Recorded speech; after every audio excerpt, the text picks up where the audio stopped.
পুরান ঢাকায় নৃশংসভাবে ব্যবসায়ীকে হত্যায় বিচার দাবিতে বিভিন্ন স্থানে বিক্ষোভ।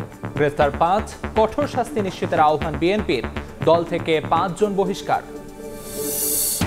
৫ আগস্টের পর ধর্ণা দেওয়ার পরও ব্যবসায়ীদের থেতলে মারছে বিএনপি। অভিযোগ এনসিপির, সন্ত্রাসী ও চাঁদাবাজের বিরুদ্ধে রাজপথে নামতে প্রস্তুত থাকার ডাক। বেড়েছে চোরাগুপ্তা হামলা, রাজধানীতে এক মাসে ২০টি ককটেল হামলা। এনসিপি কার্যালয়ে ৩বার। পতিত স্বৈরাচাররাই জড়িত বলছেন নেতারা। নিরাপত্তাহীনতায় নগরবাসীও।